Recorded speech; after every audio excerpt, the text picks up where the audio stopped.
Hello, good evening, everyone. My name is Julian Haas. I'm the Assistant Director of the LGBTQ Resource Center, and I just want to thank all of you for being here with us today. It is such an honor and privilege to spend time and have all of you here gathered with us for this evening of celebration and remembrance. It is now my pleasure to introduce to the microphone the Director of the LGBTQ Resource Center and Special Assistant to the Vice President of Student Affairs. Please join me in welcoming Shiva Subbaraman.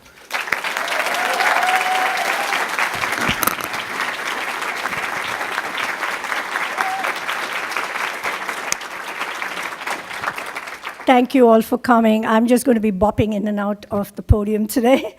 My first task of the day is to invite Catherine Heinhold to come to do our invocation. For those of you who don't know, Catherine Heinhold was here with Father Pat Rogers all those years ago to run the LGBTQ Catholic prayer group at a much harder and a much more difficult time to give space to our students, and I've been eternally grateful for that. Welcome, Catherine Heinhold.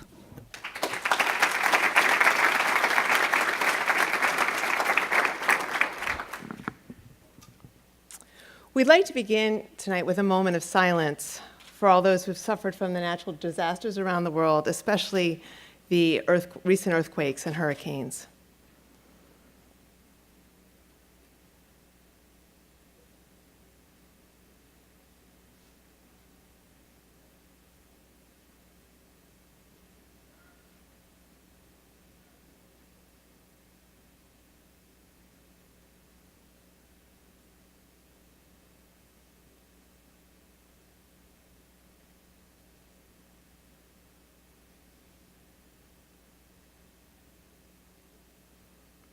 And we pray, God of all creation, you created us in your image. We are varied in color and culture, religion and spirituality, gender identity, and sexual orientation. 10 years ago, as our LGBTQ community faced violence and threats, we found you present in protest and demonstrations, in words hard to hear and in experiences difficult to share, and in working groups and prayer groups. You called us to places we might never have imagined. Lesbian, gay, bisexual, transgender, queer, questioning, and straight administrators, priests, faculty, and students came together to work for greater visibility and justice for LGBTQ people on this campus. We give you thanks for the Out for Change movement, for the dialogue that took place, and the changes which resulted. We ask you to bless us this evening as we gather to remember and celebrate. Give us the strength and courage to continue to work for justice and deepen our solidarity with all individuals who are excluded, threatened, or who face violence and injustice for simply being who they are. In your name we pray, amen.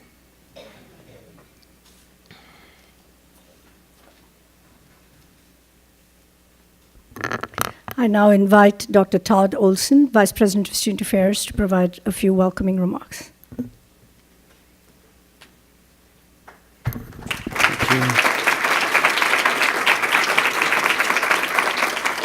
So thank you, first of all, to Shiva and to Julian for the remarkable work and vision of putting this day together. Let's give them a round of applause right now.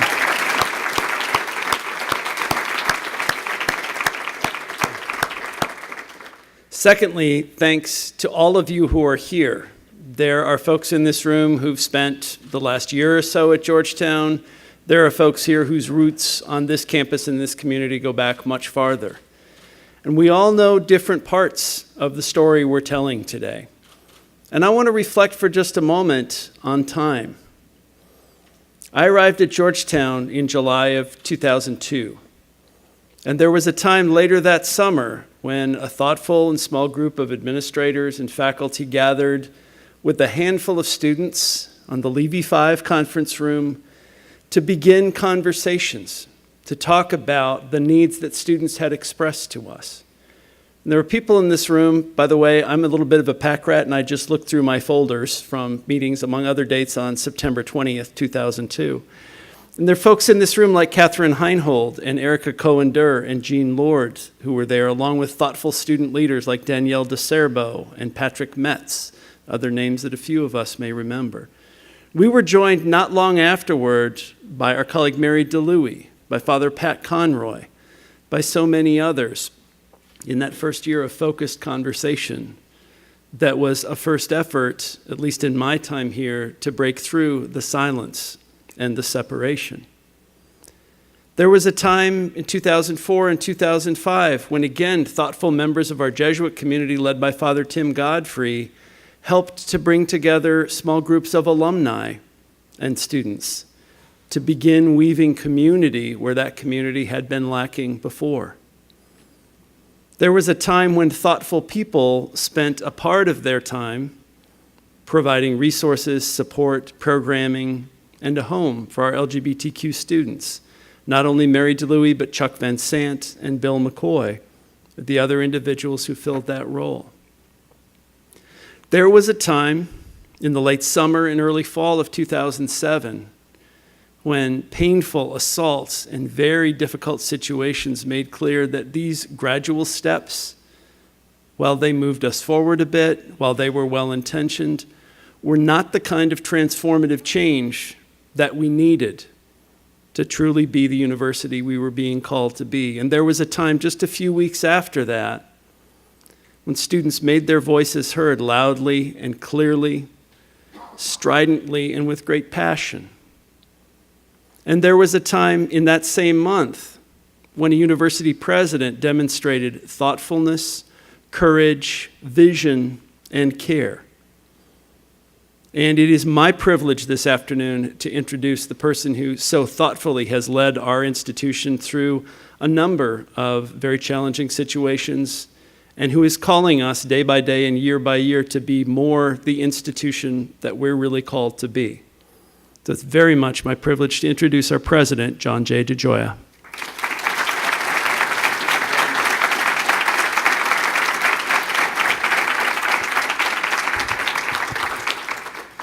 Well, thank you very much, Todd, for those very kind words and for your outstanding leadership in our community since that day you arrived in 2002. It's hard to believe. It's also hard to believe all the rest of you were here in 2002, but we'll talk about that a little bit later. But thank you all for your presence here today and for being a part of this celebration. And I want to welcome you all. It's a privilege to be with all of you for this celebration, especially meaningful to be here with so many members of our community, faculty and staff, students, alumni, leaders, in the Out for Change campaign, everyone who has returned to the Hilltop for our gathering today. I want to thank you all for being here. We're grateful for your presence. It is through your contributions, your efforts to create a stronger and more inclusive community, and your commitment to one another that we're able to come together today and to continue to sustain and strengthen our work across our campus and through our LGBTQ Resource Center to support the members of our LGBTQ community. I wish to take a moment to offer my most sincere appreciation to an exceptional member of our community who has led the work of our center for almost a decade. She's already bounced up here once, but I do want to take this moment to express our profound gratitude, Shiva, to you for your outstanding leadership, for the ongoing vital success of our center, of its mission to providing a context for our students in which they can flourish and thrive. But through your presence, we are a better university, and more of our students can realize the full promise, the full potential which they bring here, and which we hope that they can realize during their years here on this Hilltop. So thank you very much.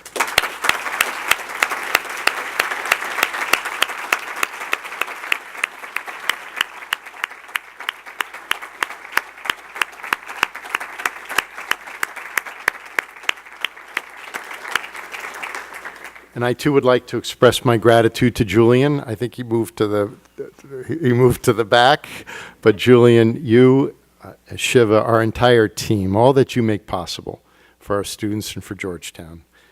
And thank you all. Our LGBTQ Resource Center, one of the most visible changes that emerged from our efforts 10 years ago, is an invaluable resource for our community. And over the years, it has been deepened and strengthened by the engagement of so many of you here. But I would like to draw special attention to the generosity of two outstanding members of our Georgetown community, Paul Tagliabue, currently our vice chair of our board, past chair of our board, and his wife, Chan. In 2011, they created the Tagliabue Endowment for LGBTQ Life, which supports student scholarships and provides funding for faculty research on LGBTQ, gender, and sexuality-related topics.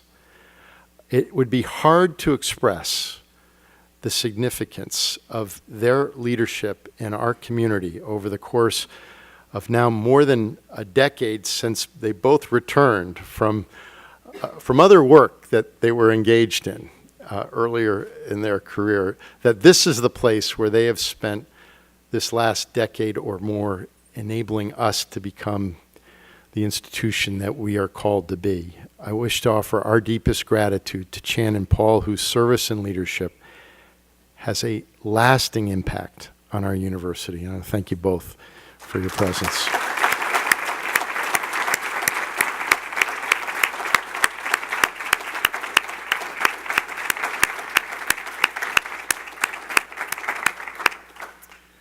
Our work over the years has been guided by the engagement of so many members of our university, from the students who led the Out for Change campaign to the many faculty, administrators, alumni, and members of our Jesuit community who, over the course of these years, have served on working groups and have engaged in so many different ways to develop our capacities.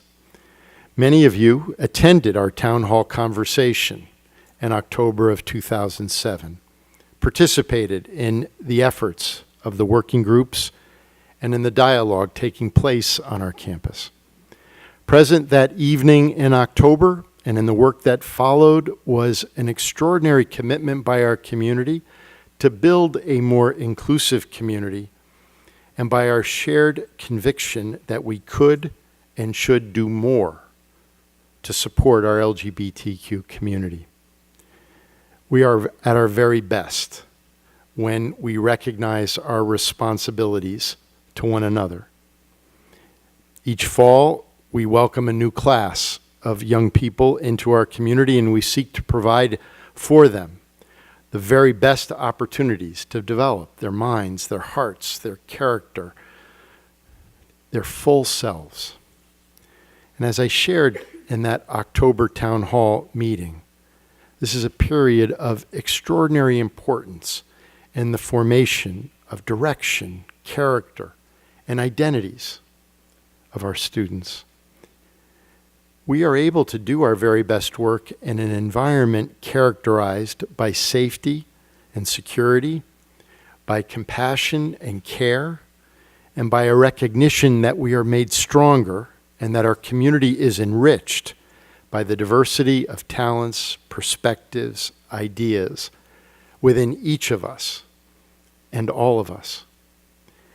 And while we recognize that there is always more work for us to do, we also recognize that the work we're able to do today has been made possible by the efforts of those who have come before us, and by the moments in time when our community has come together in extraordinary ways to deepen our commitments to one another.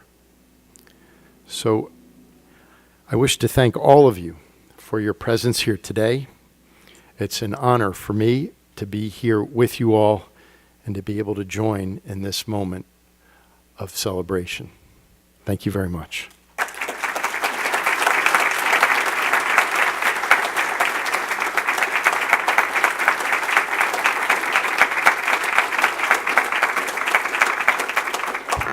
I'm now going to invite the panelists to please come up to the stage.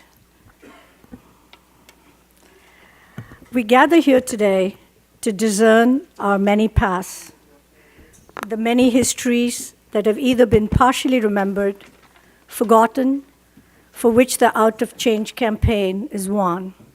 The Out for Change campaign really builds on a longer history on campus, a pattern of call and response, not only for justice and visibility for LGBTQ communities on campus, but really a call for healing, reconciliation, and renewal. We have been engaged in the center in a loving project of excavation, of pulling together a larger history project that goes back decades. Many alums have generously shared their materials with us, and we hope that much of this will be archived in the library, including interviews with many of the alums, faculty, and staff who are here. It's a project led primarily by my students, Zach Abu-Akil and Caitlin Opperman, who are going to serve as the moderators today. What you will hear in this panel discussion are from those who were here in the fall of 2007, student leaders, faculty, administrators, Father Burrows, who was here then as the Vice President for Mission and Ministry.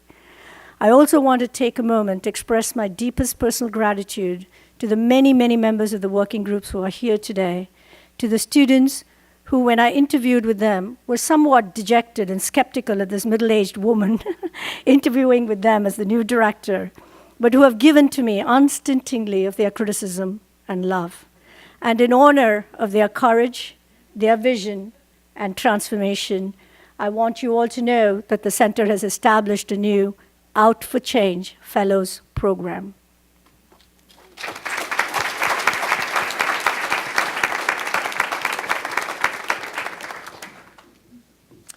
All right, welcome everyone, and thanks for coming. We have so much to talk about and so little time, so I just want to get right to it. I'd like to pose our first question to Father Burrows.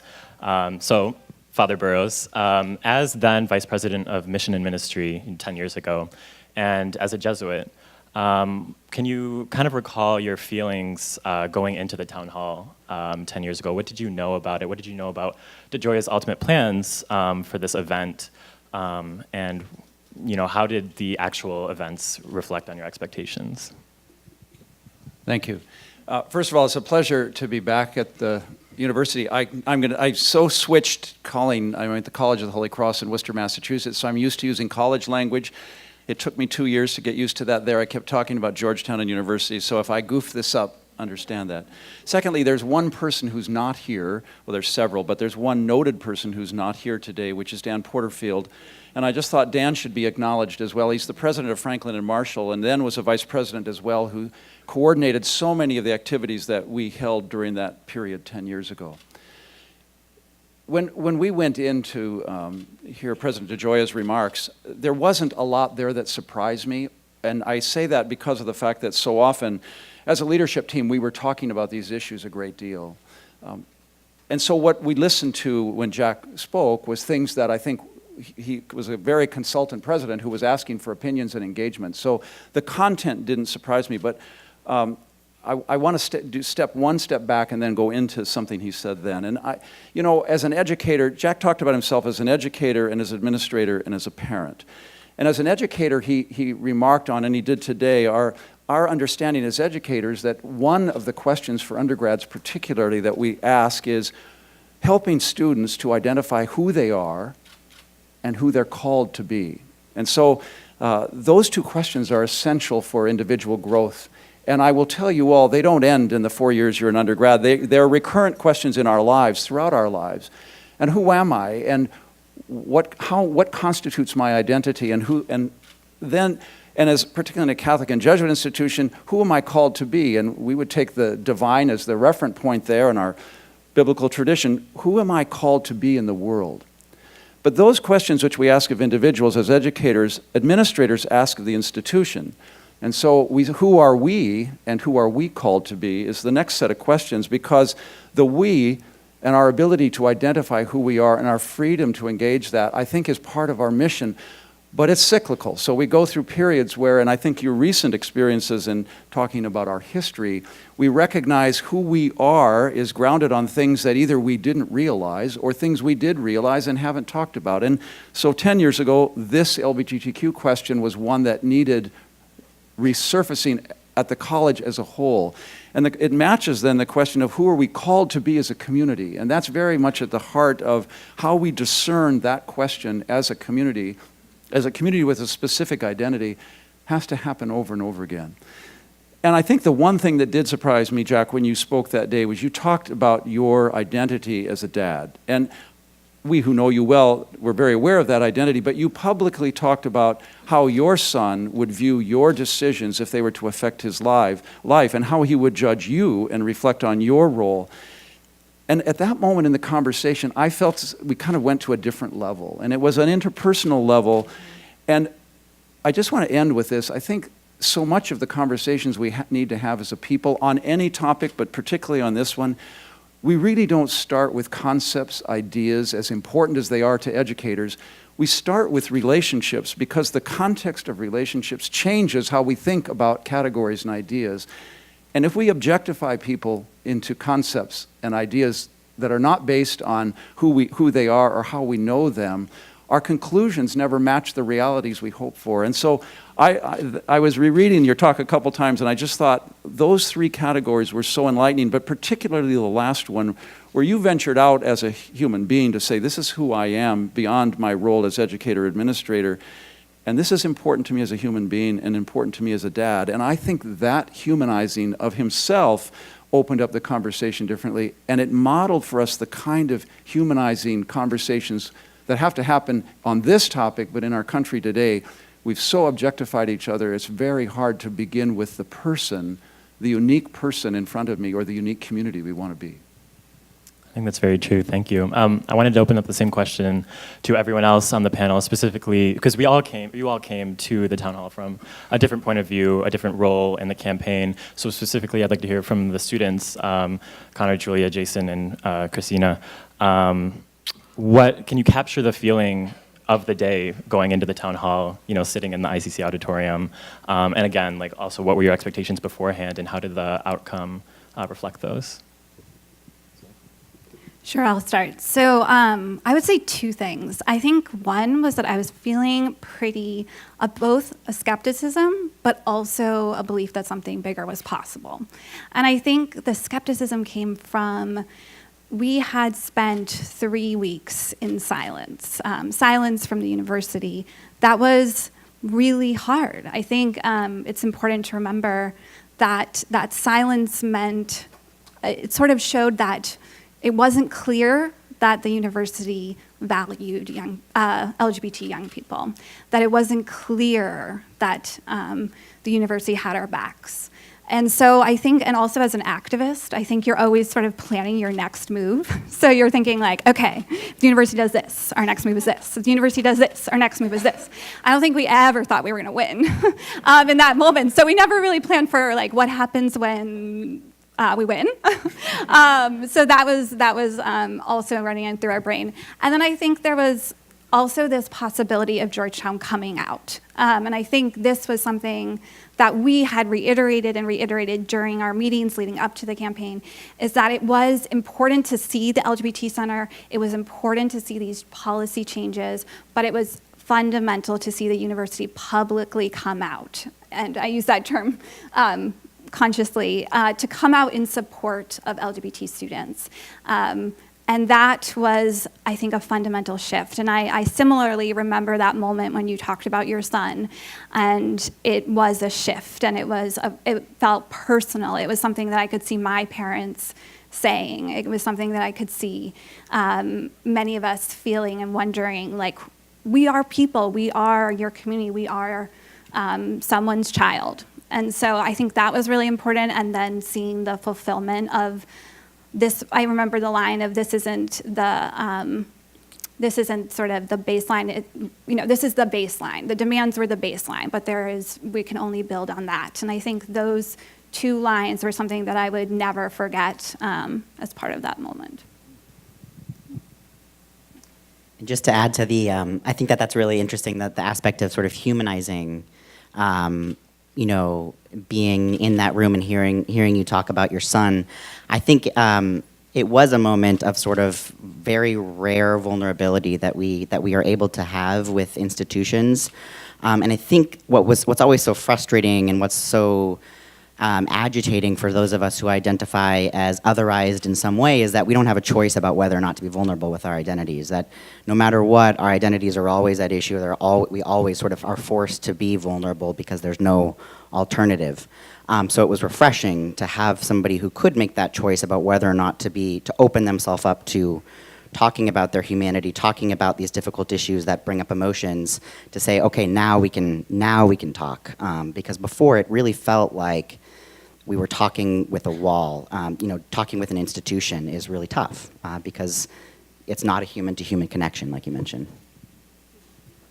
Yeah, I would just add, in terms of the feelings that going into the town hall, exhaustion. I think we ran a highly tactical, very engaged campaign to get the university to better understand where we were coming from in terms of the changes that we needed to see on campus to feel part of a community, to feel safe. I think that's the biggest part of our campaign, was about safety. It was about feeling included and part of a community that, for a lot of us, we invested a lot in Georgetown. I'm a first-generation college student. Georgetown was a lifeline for me and my family. And so for that institution to kind of turn its back on you, or so it seemed for a long time, that they didn't value your public safety and their actions didn't embody that value, that was traumatic. And so going into the town hall, I was expecting more of the same, and I think it was that transformative moment to hear that not only was Georgetown willing to change, it was willing to change in the way that we asked it to. You know, we had, and that was one of the great things about our campaign, is we outlined exactly what we felt needed to change at Georgetown in order for us to feel safe, included, and to flourish. And Georgetown, after being called on many times to make that change, did it. That evolution was amazing and powerful and has powered me in everything that I've done since. Yeah, I think I would echo a lot of what others have said about the general pessimism, or not pessimism, but just like uncertainty and not really being sure what the outcome of the town hall was going to be. I think I even had choir practice that night and didn't skip it because I figured that I could get updated later. But now I regret that. But I will say also one other thing is that, yeah, we had an really strategic and tactical campaign, and I think that it's also important to remember that the moment culturally was also really ripe for this kind of change. I think the first gay marriage had happened in Massachusetts a couple years earlier. There was, I think, Brokeback Mountain had come out. Like, there was just more sort of like, there was more talk about LGBTQ stuff in the media in general, and so I think that we also, we were very strategic, and we also were able to sort of, we were in a moment that I think really created more possibilities for us. I think Jason kind of talked a little bit about this already, but I want to take it back from the town hall to the actual campaign. So if the alumni could just walk the audience through what sparked the creation for you, what was the climate like in the fall of 2007? What was the climate like? Well, our fellow LGBT community members were experiencing hate crimes, so that I think speaks for itself in terms of a climate. I think, for me, it was a wake-up call that, you know, you are not safe here. And the fact that the university took too long to recognize the incident for what it was, a hate crime, really sent a message to the LGBT community, which, as you can imagine, is highly networked and chatty. So we immediately came together to discuss what was the appropriate response. And GU Pride, and to Scott Trasari and to Olivia Chichayet's to their leadership. I mean, we were highly organized. We had an infrastructure, and we knew exactly what we needed to do in terms of setting an agenda. And I think a lot of the students outside of the LGBT community also recognize that safety issue. I think that changed over time a little bit, but we were really lucky in that we were able to build alliances and coalitions outside of just the LGBT community and look to allies in the faculty and the alumni who really recognized that Georgetown was better than this and better than the actions of these students. And were willing to work with us to recognize and change that. Also, just to speak a little bit to the, I mean, it was just so hush. Everything was so hush-hush. At least for, at that time, you know, I primarily identified with queer women communities, and I think in particular, there was no space. There was a lot of hostility on campus, and so a lot of what we would do was gather off campus. People just did not feel comfortable being out and open on campus, so we would, you know, we relied a lot on informal networks of people. Basically, I see Shamisa here, who was one of my mentors back then, of basically, you know, spotting one another, helping one another out, but essentially pulling one another off of campus so that we could mentor one another and take care of one another. But on campus, we just really, at least in my experience, it just didn't feel safe. Yeah, one other thing, one moment that really sticks out in my brain was right after, the night after we found out about the attacks, we kind of met in maybe it was Scott's, or someone's house for like 6 hours, and just wrote out the demands. And I think, you know, sometimes it thinks like, how do you come up with this? We just sort of sat there and sat in a room and kind of made it till it happened. And then the next day, we worked with students to collect something like 1,600 signatures from campus. So it was, you know, it was a culture that, it was a moment where people felt, and I had already felt for years, that something needed to happen. And sometimes it is really a shame that it takes a hard moment to see change and to galvanize change. And I think we're seeing that today, and we see that throughout movements in history. But it was never about that one hate crime, because if something was about one incident, you would never see a movement, right? So there was a widespread culture, and probably still is, maybe at Georgetown, of homophobia, probably, of many things. And there was a moment, though, that we felt like we could do something. We had momentum, we had media, we had student energy. And so I think, to me, I always think back to that, like sitting in that room trying to come up with these lists. But then what really struck me was within days, having 1,600 people at Georgetown have the backs of LGBT community, which I don't think any of us even knew was possible. I think, like, for many of us, it was maybe recently had come out, and it was still seen as sort of a separate, silent group on campus. And I think that moment of seeing, wow, their support was changing in my own perspective of what the community at Georgetown was. I'm trying to think back to that time before the campaign, because so much of my time here was really influenced by the campaign. But the one thing that kind of sticks with me when I try to think about that was I actually when I first got to Georgetown, I got involved immediately with the Georgetown Solidarity Committee, which is also where I met Julia. And the thing that really sticks with me is that, yes, there was this culture of sort of like going off campus and everything having to be done like sort of in secrecy. But there's also like an overarching, I don't know how to quite say this, like an attitude of, a hostile attitude towards activism, basically. That's at least how I perceived it. And I know that there were so many amazing things that have happened at this university as a result of student activism. The Living Wage campaign happened right before we got here, and then the Out for Change campaign. But I think I remember, as Julie was just saying, like being so surprised by the 1,600 signatures, because the people who are, the people who are expressing hostility, or the haters, are really loud, and it was really surprising to see that much support. And I think like that was it's just an interesting thing to think about, sort of like the overall vocal community, and then what's actually happening on campus as being different. My next question is for Professor Luciano. I want you to talk a little bit about what your experience was like as a professor. Your perspective was definitely different from those of the students, but what motivated you to get involved and how were you involved? I'm interested to ask how you think my perspective was different.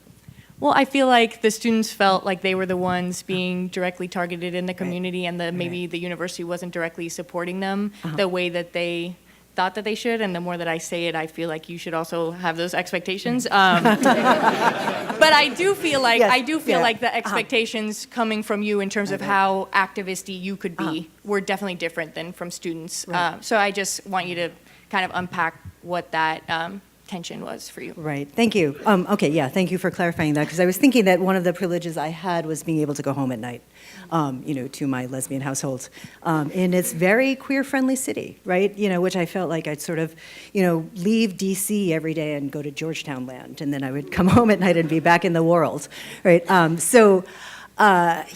was.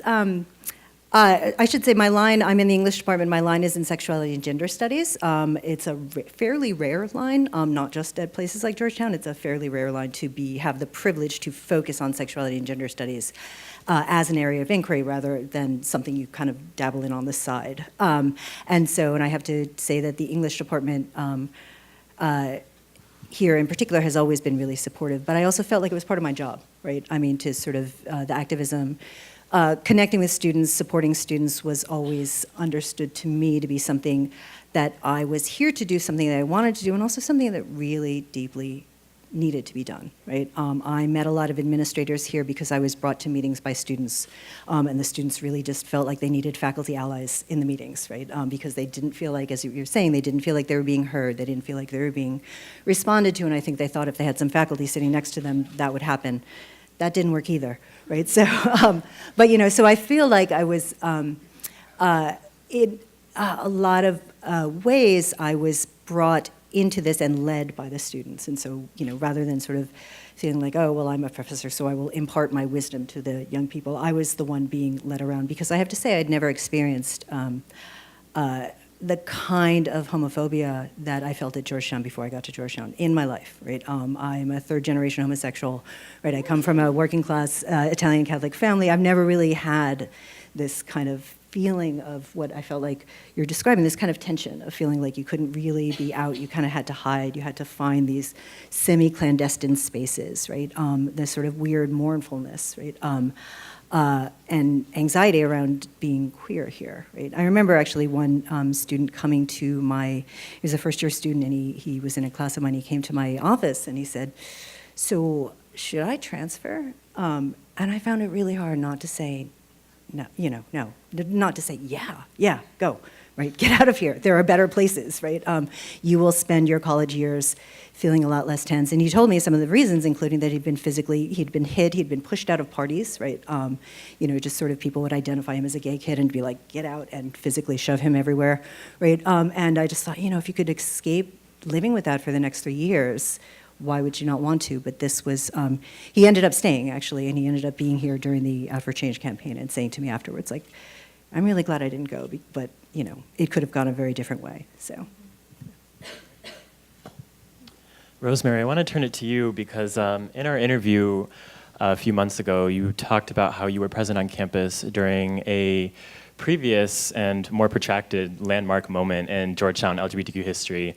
And I'm talking about the lawsuit that was brought against Georgetown in the 1980s by the predecessor of GU Pride, and then also a group of law students, basically to win recognition on a Catholic campus. And I want to ask you basically about the legacy of that moment, or that lawsuit, and how you see its effect on campus back then, but also how that legacy kind of connects to the Out for Change campaign. How did it set the groundwork for this activism 10 years ago? Okay. Okay. Before responding to that question, I would like to quote something that President DeGioia said the night of October 24th, when we had the major historic speech that he gave in ICC Auditorium. Here at Georgetown, and I begin to quote, here at Georgetown, we will not tolerate homophobia or any other form of discrimination. It is never acceptable for students, faculty, or staff to walk in fear because of any aspect of their identity. And with those words, I think we began to see a transformation at the university. Not to say that things have changed completely, we still have work to do, but I think that really, for me, it really showed a great deal of courage on his part to come and to make this type of statement to our community. With respect to the lawsuit, I joined Georgetown, believe it or not, in September of 1980. The lawsuit had already been filed. And so it was filed by the Gay Coalition, the Gay Rights Coalition of Georgetown University Law Center, and the gay rights group here on the main campus. And the primary impetus for that was the lack of recognition, the fear that students had to convene, the lack of any appreciation or acknowledgement of their existence on campus. And so it took many years before the suit was actually resolved, and then there was an appeal and so on and so forth. But for me, during the time that was going on, I think there were individual faculty members, there were individual administrators who in their own quiet way were trying to be reassuring and supportive of students.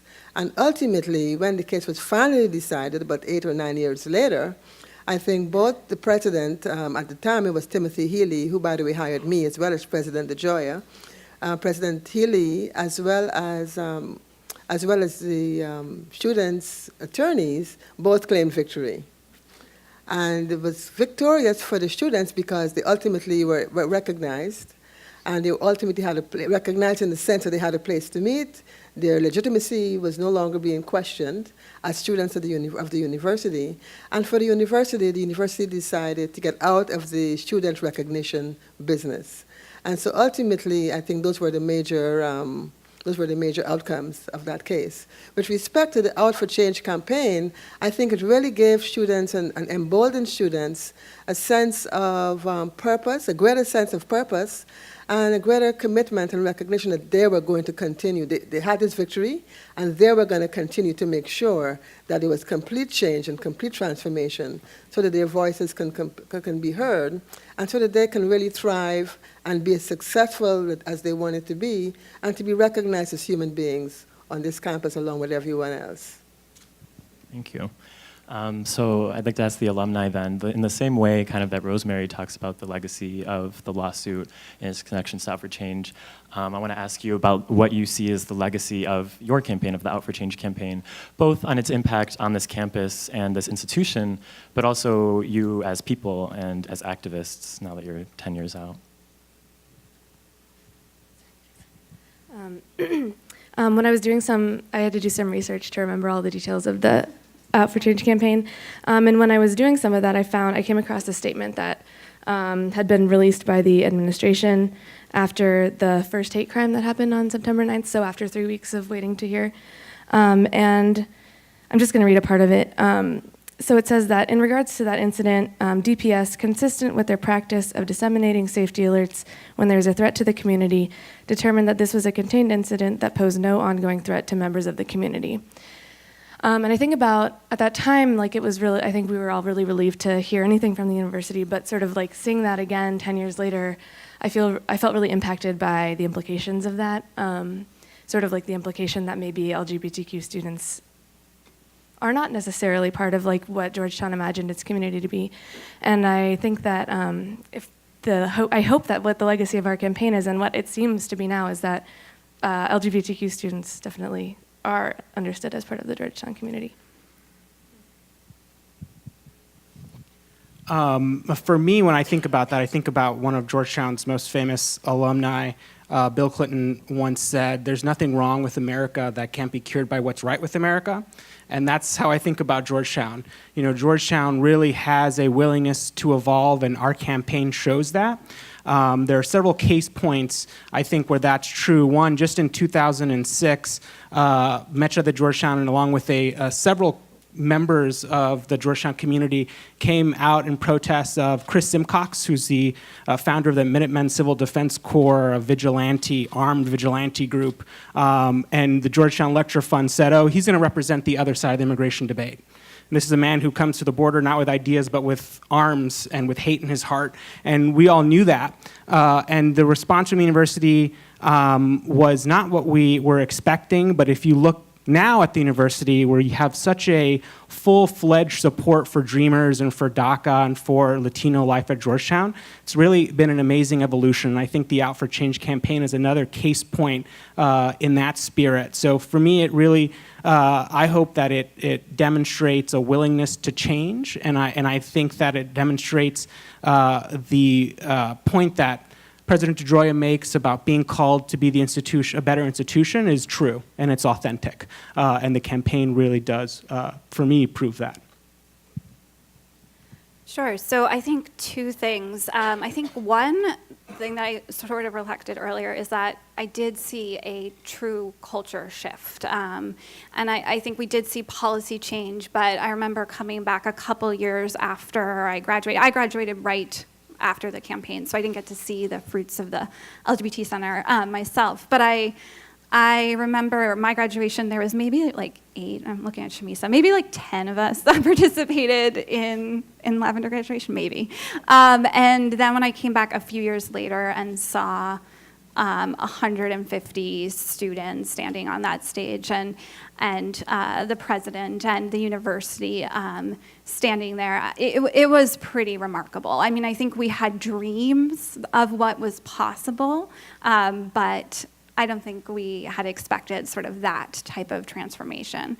The other thing that I always think should be a legacy is that activism is a gift. And that it is a belief, and since I'm at Georgetown, I will say an act of faith that the community can be more just and more equitable. And I think there is a tendency to critique a tactic or critique a strategy.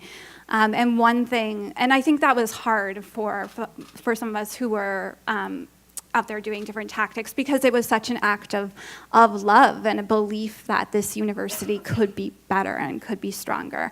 And it's something that I think about today as folks are doing activism all across this world and this country, of what it means if you believe in the issue, if you believe in the values, to not necessarily start with a critique of the tactic, but to show up.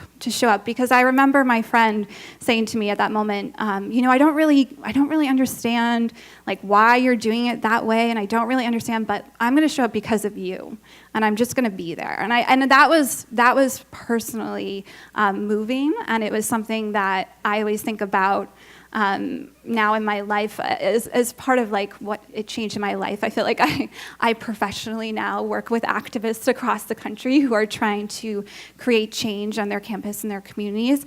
And so it obviously impacted my career and my life in that way, but it is something that I constantly think about and encourage activists to think about, of how you show up for each other during those very hard, exhausting, long meetings, long tactics, but it really is a gift of believing that this university can be better. Yeah, I think my friends here perfectly encapsulated everything. I would just add, I hope part of the legacy is also just, remembering that sometimes agitating is necessary. And we've been talking a little bit like the LGBT community as if it were sort of one whole thing and we can neatly put it there, but of course, we know that we have to agitate within the queer community a lot, and I think now more than ever that's really, really important. And I hope part of the legacy of this is also for us as queer people, as LGBTQ identified people, to really hold one another accountable, especially as queer immigrants are being attacked, queer people of color are being attacked, and that these are queer issues. These are not issues that are separate from us, they are part of our movement. And so I hope part of the legacy too is that we start to also see that LGBTQ issues are not siloed into just LGBTQ issues, but that we are also about immigrant rights and racial justice. Thank you. Erica, I wanted to ask you, as someone who essentially studies student engagement, what do you view as the legacy of the Out for Change campaign on student activism on this campus throughout the past 10 years? Yeah. And I acknowledge that my lens as an administrator and somebody who's sort of present for these moments and trying to help make meaning of them, it's a privilege, and I channel my colleagues who have done that work, prior to me and alongside me. It's certainly in my mind really part of this long arc, right? And that the Out for Change campaign is in many ways connected to what Dr. Olson referenced that happened in 2002, which brought about a part-time position and folks that filled that role and more direct outreach and services for students. And it's connected to the activism that has come since. And one of, I think, the most important things that activism does is that it creates connections and relationships for people. It creates heroes, right? The folks who went before this group of students, now alumni, the compatriots that were with them in those moments and those really intense times, and how that creates an experience of being on this campus. And then those that carry on the torch, right? And who are inspired and motivated by this group of heroes. And so, this Out for Change was a really significant moment in that arc of activism, and it's a privilege to be alongside it and to try and help make meaning of it as it's happening. Our last question is about looking forward, and it's for all of you to respond to as you wish. But it's clear that LGBTQ activism or the climate around LGBTQ issues is different now than it was 10 years ago. So how do you see the movement moving forward? How do we address the people that we've left out? What do we do now?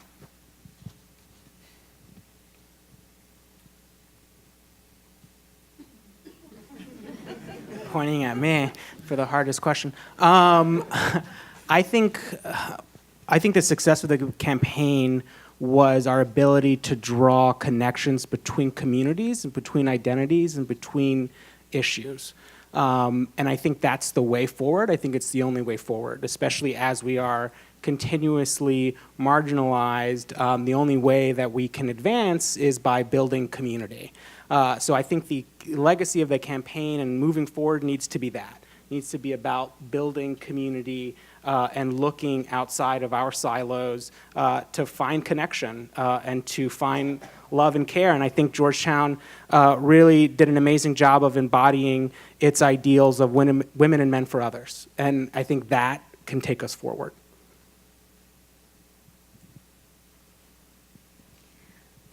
I think I would say there's a couple things. Right now, I just came off of a youth retreat where we had a very new group called the Muslim Youth Leadership, which is combating Islamophobia and homophobia in one. And I had a young person come up to me and say, I had never seen a space that was working at the intersection of Muslim youth and being queer and Muslim in one space, and that being centered. And, it struck me, as how powerful that space was for that young person, as what we can continue to build on. And so thinking about who's not in the room, centering, we're seeing immigration, we're seeing Black Lives Matter, we're seeing all of these movements, and recognizing that queer folks are leading many of these movements and are central and continue to center their voices and center their demands and stand with them, I think is something that is critical for the LGBT movement.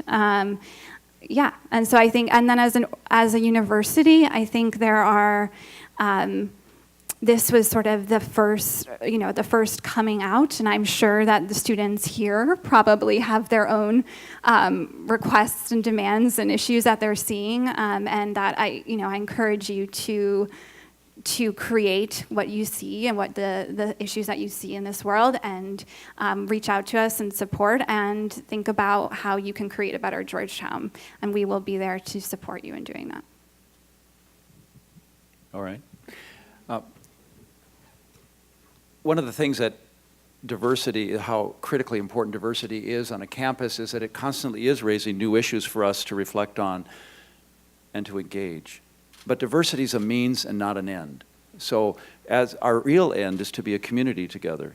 And a community embraces a whole variety of diversities. And maybe one of the things that recent movements have helped us to understand that intersectionality, if you will, or the broad basis of which how we form a community. The challenge for us is how we are going to deal with our diversities and learn to engage them and be not just for, because I think that's critically important, but with others. And being with others then requires us to listen, to be present, to be silent at times, to learn from, and then to engage with for the sake of the whole. So there'll be other diversities that will yet to appear in our midst that are going to ask new things of us. And hopefully, if we're sensitive to the way diversities actually pull things out of us as a whole that makes us better than we were before, it creates understanding and patience and humility, and hopefully shared insight that then we are together as a very diverse community, but with some common goals about who we want to be, who we feel called to be, to use that language again. So I do appreciate, and it's not easy in the moment. It's not easy, as you said, when tactics are the first thing you confront, and you have to get beyond the tactics to see the people. But to do that requires, for any of us at times, I have to be silent, I have to listen, and I have to discern what is going on, what does it mean, and how do I engage? And how does it make us better as a people, better as an institution? So that diversity then becomes an avenue into, I think, more inclusive and, I think, a more flourishing community. I think that's all the time we have, so can we give our panelists a round of applause? Thank you so much.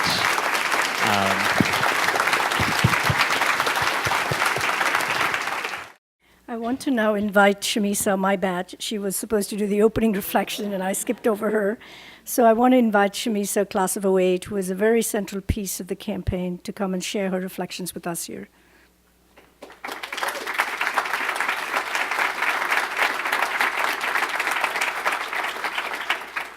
Thank you, Shiva, and thank you, everyone. It's great being back on campus today, and it's really such an honor to be able to participate in this celebration.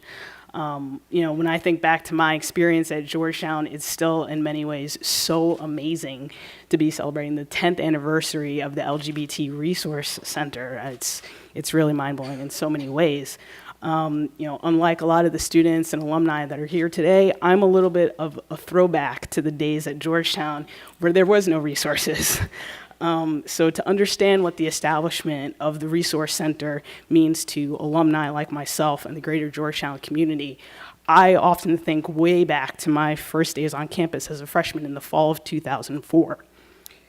I remember being so excited to finally be at Georgetown, my dream school, and yearning to find an LGBT community on campus.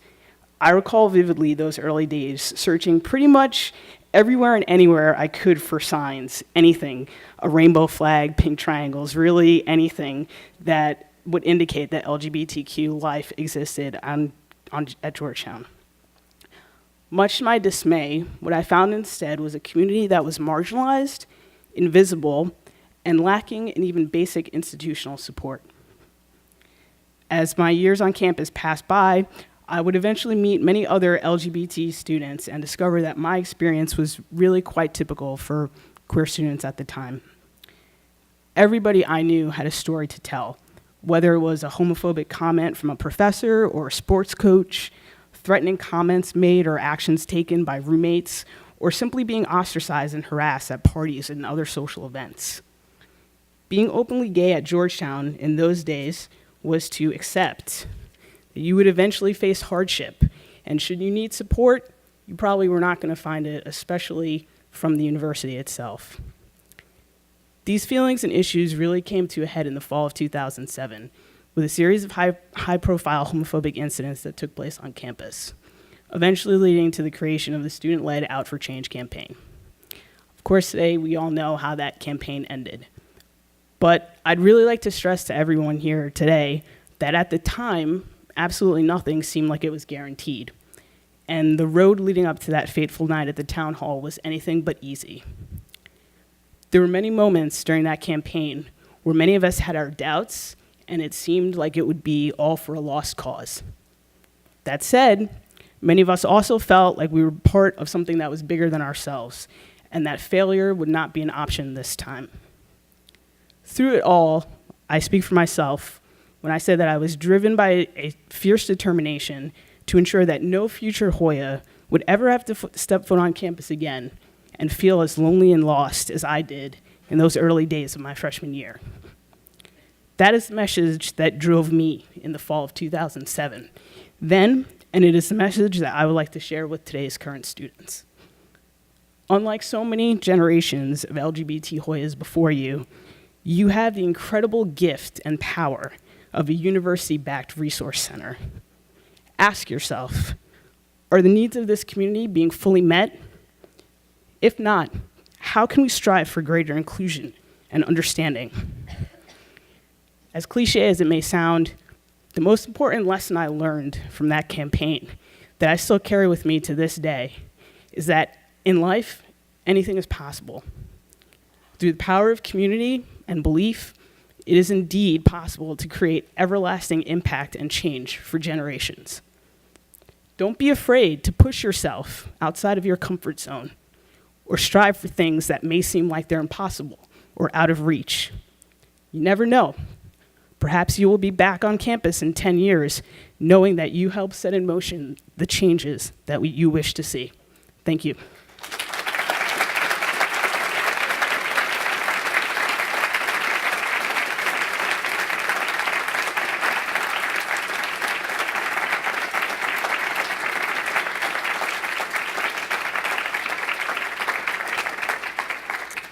We now have a very special video screening.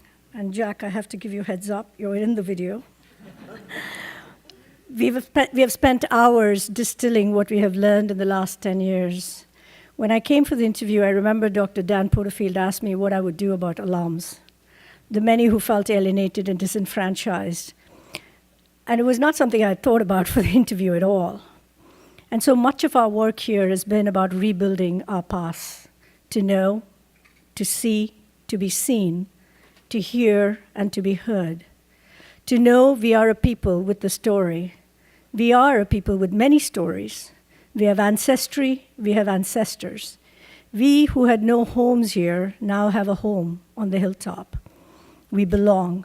These are stories of hurt, but also of healing, of remembrance and reconciliation, and mostly these are stories of possibilities. The video was made possible by the wonderful work of Zach and Caitlin, and Jose Ramos, my student, put it all together. He's right in the back. So please watch the video, and then we will have some closing reflection. Thank you. Everybody, I would say, came to at this whole process out of her or his own preoccupation. Seeing and hearing about students being, beat up on campus or discriminated against or bullied by other Georgetown students due to their, perceived sexual orientation or gender identity was very difficult. This affected us in a way no previous incident had, and other people can probably speak more directly to that. The huge takeaways from that experience, one was how basic the motivation that came out of the student activism was. That without that, nothing would have happened. Do you believe that there is a culture of homophobia on Georgetown's campus? This culture is not supportive of every member of this community. It's my intention that the work of these groups and our efforts, this initiative, this comprehensive initiative that I was describing in my opening remarks, will enable us to address that. That was a really intense experience of trying to think, okay, this really awful thing happened, but could we, ask the university to do better? For me, I remember a series of bashings. I think there was one that started, and then there was another one a few weeks later. And I think after that, that really got the community organized. And in thinking about what I was going to say today, what I remember the most is that it wasn't a movement for LGBT students alone. I think it brought a lot of the students together at Georgetown. So it was one of the few times where I was really able to witness students from different communities come together to fight for a cause. I remember around that time when that happened, there was just a lot of fear, honestly, amongst the gays community here, being if someone starts, yelling slurs at me, and they attack me, is the school going to defend me? Who's standing up for me? And, I know myself in particular, I had known students before who had been in very homophobic situations before, where, the administration's response was lackluster, to say the best. And I think we basically, myself and a few other students, were just like, we need to have official representation within the administration. Like, we're students here, like, we're just as much Hoyas as everybody else. Like, we need to have these resources available. We need to have an official voice in administration. Basically, need to have a seat at the table. And that's what started the whole thing. Hey Georgetown, how long's it been? How long till we can feel safe again? Hey Georgetown, how long's it been? Don't wait till a hate crime happens again. Hey Georgetown, how long's it been? How long till we can feel safe again? Hey Georgetown, how long's it been? Don't wait till a hate crime happens again. Demand number 1, protocol. 3 weeks of silence won't do at all. Demand number 2, full-time staff. We all feel McCoy, but we want his other half. Demand number 3, education. Stamp out ignorance with explanation. Demand number 4, dialogue. We don't want a working group in the fog. So we developed those demands that night, and it was long, and we worked with, there was some 2 students who were sophomores, I think, and they were the head of Pride, and they worked all night with us, and it was, then we brought those demands into a petition, and we brought them to the student body, and I think like within 24 hours, we had like 900 sign-on, like people who signed the petition. Something that I have a lot to that campaign is I wasn't super aligned with sort of like particular the tactics of some of the groups that we work with closely during the Out for Change campaign, or was I in ideological alignment to what they stood for, both on like more of the progressive side, but also on more of the conservative or religious side. But the important part is that we look beyond the differences to find really clear outcomes that would benefit parts of our communities that we felt we had to advocate for. I also remember the sort of thoughtful conversations in this building and in Healy Hall about how best to respond. But that sort of led up to President DeGioia's town hall. I have a recollection of the lawsuit back in 1980. And there was actually a complaint that had been filed by the District of Columbia Office of Human Rights. And at that time, they had that kind of national visibility as well. All the students wanted, as I recall, was to be able to have a place to meet and to have access to benefits and to be recognized by the university. Do you guys know who Lori Jean is? So she is a very large voice in that history. I think she's still the head of the LA Center. So I never knew her connection with Georgetown until I was here. And then I was like, she was really key and helpful and at a really tough time. And so like having her come back to the Hilltop was amazing. How do you help young, developing adults of talent and energies to be basically happy and contented with who they are? October 22nd, 2007. What's going on today? We're meeting with President DeGioia at 3 o'clock to talk about the possibility of him agreeing to do an open forum with us. If I were to learn that my son or some other member of my family were to be affected by the decisions for which I have responsibility, would I feel good about these decisions? Can I square the approaches that I take as an educator and an administrator with my own moral commitments as a parent? What parent would not want all of the support that can be provided to enhance the capacity of their sons or daughters to realize their potential? I've been asked if I would be open to Georgetown's moving from the current part-time resource coordinator role to a full-time position in an LGBTQ center. The answer is yes. These are important issues, and we need more resources for our students. To hear President DeGioia actually announce the initiative in a packed, standing room only ICC Auditorium was one of the proudest moments of my, life as a Georgetown community member. To see the leader of our institution and the oldest Catholic and Jesuit university in the country stand up and affirm the university's values in support of LGBTQ community members. I believe that we have real work to do. You've identified some of it in your question. We have real work to do. At the same time, I believe that the resources that come from this tradition provide us with extraordinary capacities to wrestle with the very questions that are before us. The university still needs, just as every institution in society needs, a radical grassroots activist queer politics. That's not the job of the LGBT Center to lead that. It's their job is to sort of be a home for students. So I do sometimes worry that if we celebrate too much this one victory, that we forget.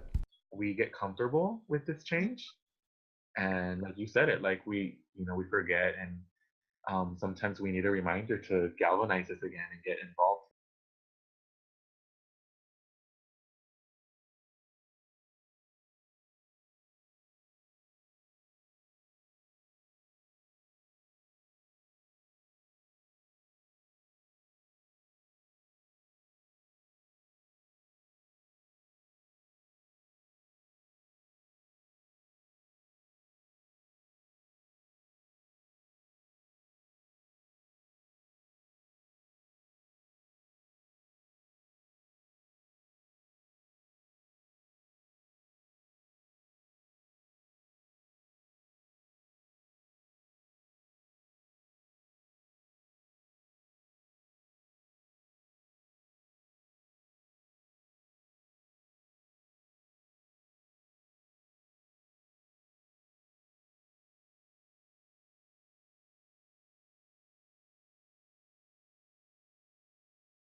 I want to take just a moment. I know many of the members of the working groups, both students as well as staff and faculty, are here. If you wouldn't mind just standing up for a moment so that we can acknowledge all that you did for us and for this community.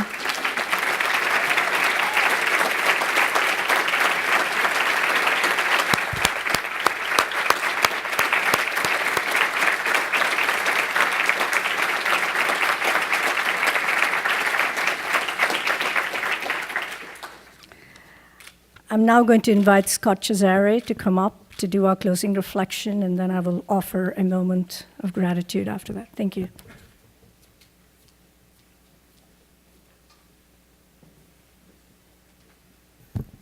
Thank you, Shiva.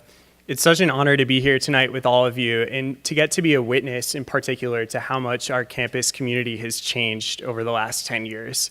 It's hard to believe that it's been a full decade since the Out for Change campaign, and I think listening to the panel tonight and my friends and colleagues and watching the video, I think brought how real it was and how that moment felt just like yesterday. But I would like to take you on a very brief journey once again back those 10 short years ago and tell you a little bit about how it felt in the lead up to the town hall, and then flash back to today to share some things I might have shared with my then 19-year-old self if I could have, but will instead provide as some general words of reflection for all of you here today.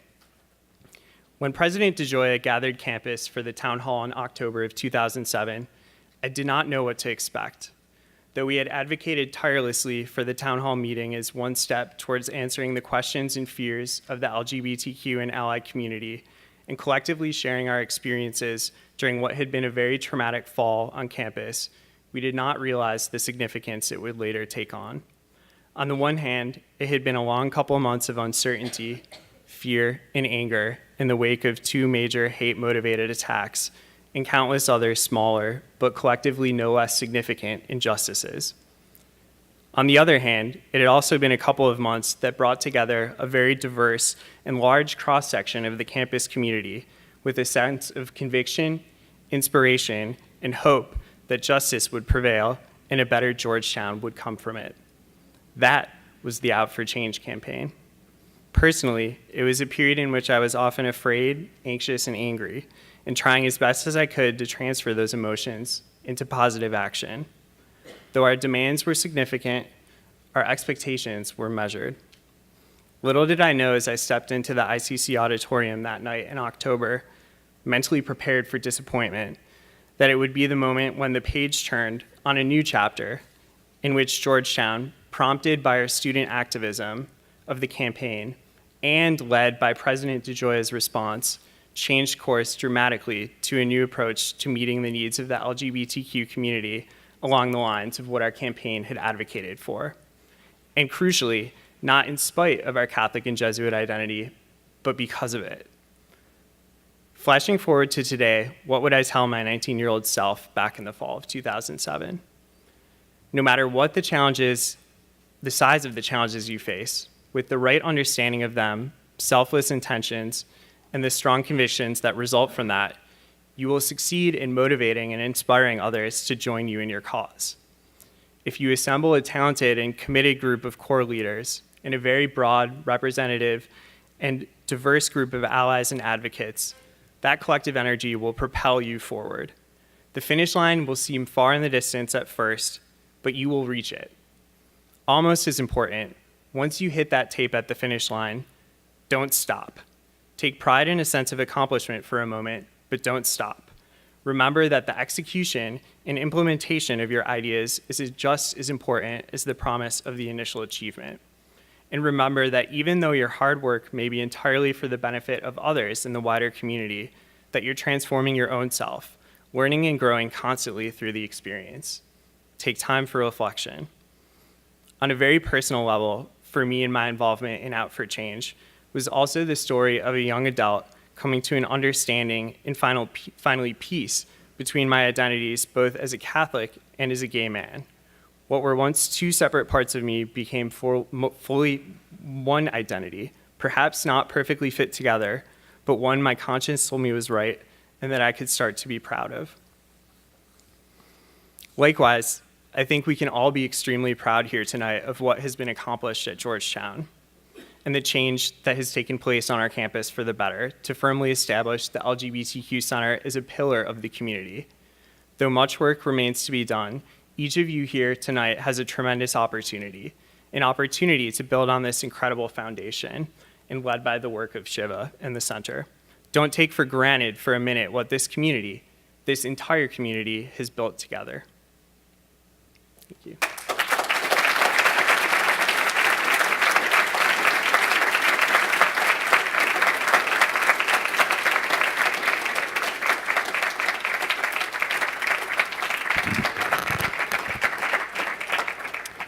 I'm going to keep my comments really brief, mostly to say thank you. Thank you to everyone who's here, to Paul and Chan, who have not simply given us the greatest gift in terms of money, but really in modeling what truly inclusive leadership and parenting can look like. I have been really blessed to have you all in our lives. My students know I'm not one to make very many affirmations every day. I've earned the title of being shady, sassy shifter, which I love. But today, I offer my deepest gratitude to the many, many students, starting with Christina, who is my first student worker in the center, to all my current staff, Zach, Sierra, Jose, Mackenzie, Teek, and poor Caitlin, who graduated but who keeps continuing to work for us.